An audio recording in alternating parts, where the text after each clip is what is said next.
Hi guys, may lakad na naman tayo guys, samahan nyo ako. Kita-kita tayo doon, patungo akong Cavite guys, sa isang friend ko na galing Japan. So, bago siya umalis, nagsabi siya na puntahan daw namin siya ng kapatid ko. So, kikita kami ngayon ng kapatid ko doon sa bus terminal, maya-maya. So, samahan nyo ako guys, sa pagpunta ko ng Cavite. Mag-ano na naman tayo guys, maggala. So, yun. Ngayon guys, nasa bus na kami na natin.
Order namin, kain muna kami nito. Parang mainitan ng mga tiyan namin ng ate ko. Yan, kain. Guys, nasa bus na kami.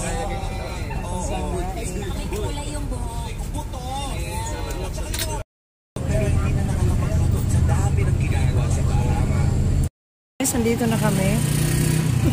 Kababa na kami sa bus guys. So doon kami sasakay. Pasok na sa Pilipinas.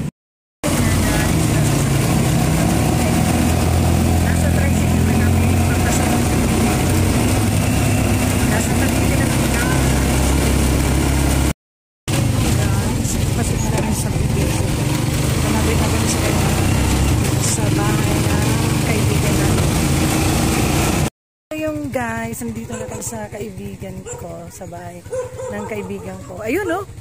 Ayun oh. Bubungad oh. Ay, sang! So, yun nga guys. Gabi na. So, yun nga guys, nandito na kami sa Cavite ngayon, sa bahay ng kaibigan namin. So, nakaidlip kami parehas ng ate ko. Napagod kami sa biyahe. Sarap ng hangin dito guys. Nasa second floor kami ng bahay niya. Good morning guys. Nandito ako sa garahe nila ngayong umaga. Natulog pa yung mga kasama ko. Yung ate ko, gising na. May-ari, tulog pa. May-ari ng bahay na to. So yun nga guys, pangalawang araw namin ngayon. So good morning. Nasa Cavite pa rin kami guys. Tapos ano nila.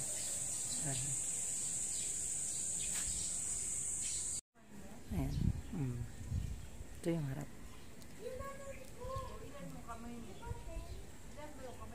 So, yung garahe niya. Yan yung gilid. Yan, hanggang dyan.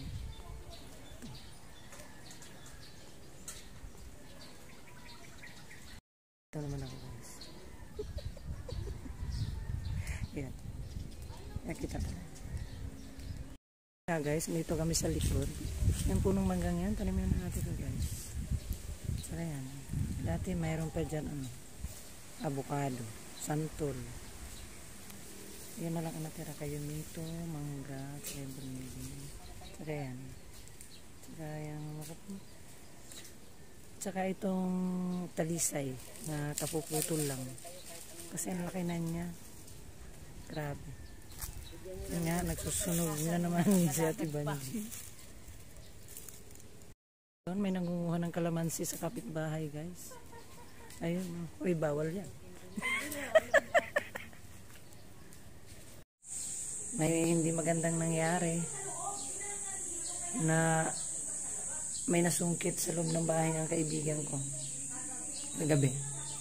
Ngayon, nandoon sila sa police station nag-report. Nabuksan yung bintana kagabi, kaya pala hindi ako makatulog, guys. Sana bumaba ako para dito. Binuksan itong bintana. Nakuha yung laptop dyan na nasa gilid. Tsaka isipin mo. Dito. Ito. Yan. Nabuksan yung bintana dyan. Para madukot yung mga bag namin na dala. Kumuha ng kalaykay, guys. Nakuha. So, small time lang to na magnanakaw. So, yun. Kaya ingatan lahat. Kaya yung laptop. Yan yung bintana. Tagal ng panahon dito na nakatira nitong kaibigan ko. Dekada na, first time. Tapos ito yung mga bag namin. No? Ayan, no? Ay, nako. Ayoko nang sabihin kasi ano na yun ang police report. So, malinaw. May nakuha. Sungkit bahay gang nangyari. Nakuha yung laptop ng kaibigan ko at mga gamit namin. Nagkalat doon sa kwarto.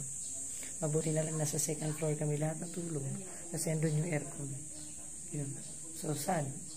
Yung kaibigan ko at saka yung buong pamilya nandun doon nga sa police station. So, kami ng ate ko naiwan dito sa bahay niya. At okay lang yung dahil gamit lang na nakuha. Pero sa tagal nila dito, dekada na. Mga 30 years, first time nangyari ito. Dito nga dati nakatira din ang ate ko sa bahay na to. So yun, sad lang. Buti na lang laptop lang at yung pera ng kapatid ko na nasa isang kwarto dito sa babay. Kaya tayo guys, mag-ingat tayo lahat. So yan guys, dito, sinungkit dito sa bintanang ito.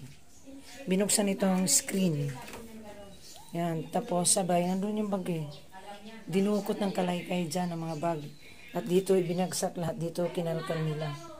So yun nga guys, hindi pala ba tayo na nasa isang exclusive subdivision ka na maraming gwardiya ng bawat gate bago ka makapasok sa lugar na to. So wala talagang imposible sa mga magna. Alam nyo na yun. So yun lang. Ingat tayo lahat. Dahil lalo na sa panahon na to, ang daming ganyan. So, yung pumunta rito at nakapasok sa bakuran, masasabi kong small time mag na ito kasi pag mga magagaling talaga, walang saradong bahay. Alam nyo naman yan, guys. Maraming paraan para mapasok nila. At salamat sa Diyos at hindi kami pinasok at sinungkit lang yung pwede nilang masungkit na bagay. So, nakuha nila yon. Ang pinakamalaking halaga na nakuha nila, yung laptop. So, yung pera, kundi lang naman ang amount ng pera ng kapatid ko na nasa kwarto dito sa baba ng bahay na ito. Dahil iniwan naman namin. Akalain ba namin, mangyayari ito. Kaya nagsiakyat kami sa taas kasi doon yung may aircon. So, di ba, ang init ngayon, kailangan ng aircon. So, doon kami lahat. So, pasalamat kami at hindi kami pinasok. Kasi, syempre, magigising kami. Lalo ako, hindi ako nakatulog masyado. Syempre, alam mo na yung mga ganyan. Once na may nagising at nakita ka, tapos ka. Ganun lang yun. So, salamat sa Diyos at ganun lang ang gamit na papalitan. Pero guys, dubling ingat tayo sa panahon na ito lalo. So, yun lang.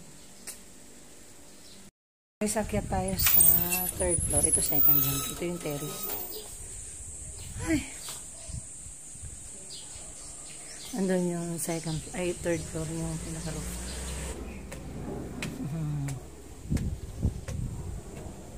So, yun.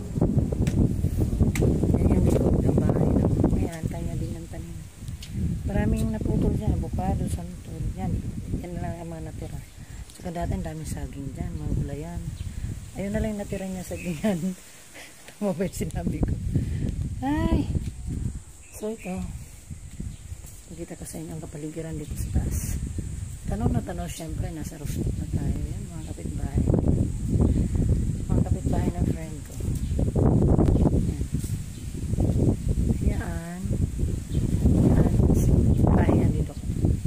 Siyempre, friend din na. Dating garden to ng ate ko. Kaya siya lang nabili nito. Naging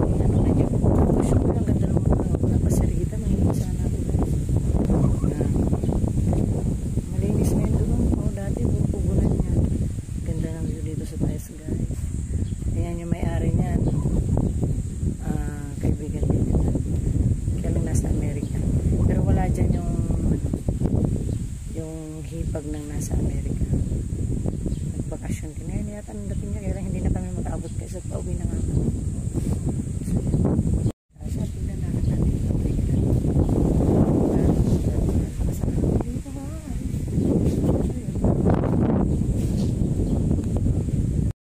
Baba na tayo. Maya-maya lang, inulit lang. Uuwi na rin kami. Maya-maya guys. Yan. So yan. Baba na tayo. Pinagpawisan ako doon sa taas guys. Ay, nako. Ano ba? Yung buhok ko nakatayo na guys. Nga guys, may uwi na kami guys. Yan. Dito na ako sa baba guys. Umalis yung mag-ina. Kaya wala yung sasakyan. So yun. So yun guys, dahil sa nangyari kagabi, nagpagabit na kami ng CCTV. Yan, dalawa yan. Sa? Yun. Itatawag po ata kayo. That's all? Ha? May CCTV na guys ulit. Kasi nasira ang CCTV nila guys eh. Dito, dati mayroon yan hanggang dyan. Ngayon nawala. So ngayon agad-agad nagpakabit na ang kaibigan ko guys. Yan sila. Sila yung nag-install. Ay nako. So lang guys, alis na kami. Ihahatid kami sa amin itong mag-anak na to. At ito yung gamit namin sa sasakyan. Yung sasakyan nila. So yan, naka-install na ng CCTV. Okay yan guys. Dagdagan nila uli. Mga ilang camera kalagyan niya posting para makover yung gilid at saka dito sa taas nila. So yun lang guys, pauwi na kami. Dito ko na rin yung aking vlog for today guys. So please subscribe my YouTube channel. Yung mga hindi pa nasa-subscribe sa akin, please, so yun, sinukas yung guys. So bye guys, be good, be kind, alagaan at mahalin natin ang ating kalikasan. Bye!